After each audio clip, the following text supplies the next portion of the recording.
من حوالي 66 مليون سنة، لما صخرة فضائية بحجم مدينة كاملة تقريبا اصطدمت بالأرض. بدأ واحد من أسوأ أيام الحياة على كوكبنا، كارثة أنهت عصر كامل وقضت على حوالي 75% من الكائنات الحية. ومن ضمن الضحايا كانوا أشهر مخلوقات عرفها التاريخ، الديناصورات، مخلوقات سيطرت على الأرض لأكثر من 160 مليون سنة، بس في النهاية اختفت. لكن الغريب بقى إنها ما كانتش الوحيدة اللي عاشت وقت الكارثة. كان في كائنات تانية موجودة جنبها وشافت نفس النيزك وعاشت نفس الجحيم، ومع ذلك نجت. التمساح نجي، والسلحفة نجت، وأسماك كتير نجت، بل وبعض الكائنات اللي عاشت وقتها لسه أحفادها موجودين حوالينا النهاردة. إيه اللي حصل بالظبط؟ وليه أقوى مخلوقات الأرض انقرضت بينما كائنات أضعف بكتير قدرت تكمل؟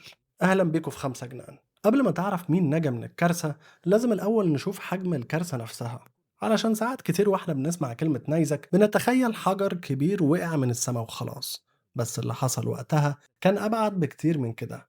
العلماء بيقدروا إن الجسم اللي ضرب الأرض كان قطره حوالي 10 ل 12 كيلومتر، يعني أكبر من جبل كامل، وبيتحرك بسرعة عشرات الكيلومترات في الثانية، لدرجة إن الطاقة الناتجة عن الاصطدام كانت أقوى بملايين المرات من القنبلة النووية اللي ضربت هيروشيما. في ثواني اتفتحت حفرة عملاقة في منطقة المكسيك الحالية. الأرض نفسها كانت بتترعش وحرارة الانفجار وصلت لمستويات مرعبة. بس الغريب إن الاصطدام نفسه ما كانش أخطر حاجة، لأن معظم الكائنات اللي انقرضت أصلا ما ماتتش لحظة سقوط النيزك. اللي قتلها فعلا كان اللي حصل بعد كده. تخيل إن مليارات الأطنان من الغبار والرماد اتقذفت في الجو، لدرجة إن الشمس اختفت تقريبا، مش لساعات ولا الأيام، لكن لفترات طويلة جدا. وفجأة الكوكب دخل في شتاء عالمي. النباتات بدأت تموت لأنها ببساطة محتاجة ضوء شمس، ولما النباتات ماتت بدأت الحيوانات العاشبة تموت، ولما الحيوانات العاشبة اختفت بدأت الحيوانات المفترسة تموت هي كمان. السلسلة الغذائية كلها كانت بتنهار قدام عينيهم. وهنا ظهر أول سبب خلى بعض الكائنات تنجو: الحجم. إحنا عادة بنعتبر الحجم الكبير ميزة، لكن وقت الكوارث الحجم الكبير ممكن يبقى لعنة.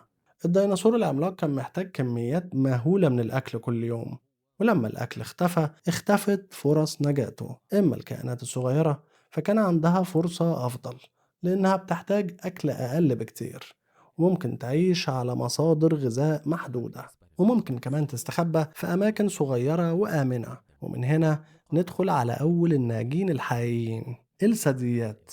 أصلها في القطط والكلاب والفيلة والبشر نفسهم. الثدييات كانت موجودة بالفعل وقت الديناصورات، بس محدش تقريبا كان واخد باله منها. كانت صغيرة وضعيفة، وغالبا بتخرج بالليل علشان تتجنب الديناصورات. بس اللي كان يعتبر نقطة ضعف اتحول فجأة لأكبر نقطة قوة. أجسامها الصغيرة احتاجت أكل أقل، وكتير منها كان عايش في جحور تحت الأرض، بعيد عن الحرايق وبعيد عن الفوضى الموجودة فوق السطح. ولما الدنيا بدأت تهدى كانت الثدييات من أول الكائنات اللي رجعت تنتشر. بل ويمكن لو الثدييات ما كانتش نجت ما كانش هيبقى فيه بشر أصلا النهاردة. لكن الثدييات ما كانتش الوحيدة، لأن في مخلوق تاني عاش الكارثة وكأنها مجرد يوم صعب وعدى: التمساح، واحدة من أقدم المخلوقات الموجودة لحد النهاردة. والأغرب إنه أقرب للديناصورات مننا بكتير، يعني مفروض نظريا إنه ينقرض معاهم، لكن ده محصلش لأن التمساح عنده ميزة قاتلة، وهي الصبر.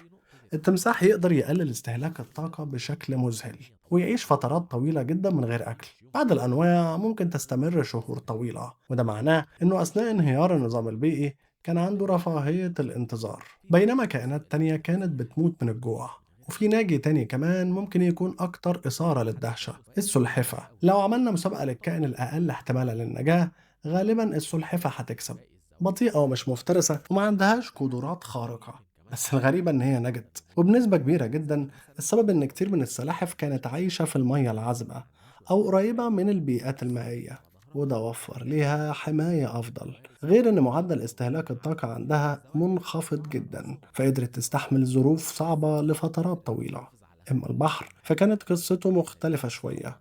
الكارثة ضربت العالم كله، بس اليابسة كانت الضحية الأكبر. في أعماق المحيطات الحياة استمرت بشكل أفضل نسبيا، علشان كده مخلوقات بحرية كتيرة نجت، زي القروش، وزي أنواع ضخمة من الأسماك، وزي مخلوق غريب جدا اسمه قنديل البحر.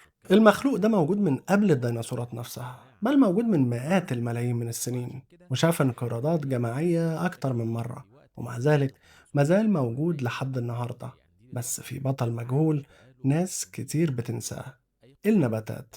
صحيح إن جزء ضخم منها مات، بس البذور كانت لسه موجودة، مستخبية تحت التربة ومستنية اللحظة المناسبة. وبمجرد ما الشمس رجعت تظهر تاني بدأت تنبت، وبدأت الحياة ترجع خطوة خطوة. وبعد آلاف السنين وملايين السنين العالم بدأ يتغير. الديناصورات اختفت، بس الأماكن اللي كانت محتلاها بقت فاضية، والطبيعة بتكره الفراغ. فبدأت الثدييات تتمدد وتكبر وتحتل البيئات المختلفة.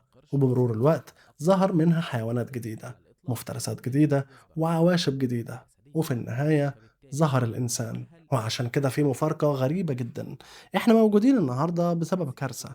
لو النيزك ده ما ضربش الأرض، ممكن جدا الديناصورات كانت تفضل مسيطرة، وممكن الثدييات ما كانتش تاخد فرصتها، وممكن البشر ما يظهروش أصلا. فغالبا كده البقاء مش دايما للأقوى، البقاء غالبا للأقدر على التكيف. بنشكركم للمتابعة، وما تنسوش تعملونا لايك وسبسكرايب.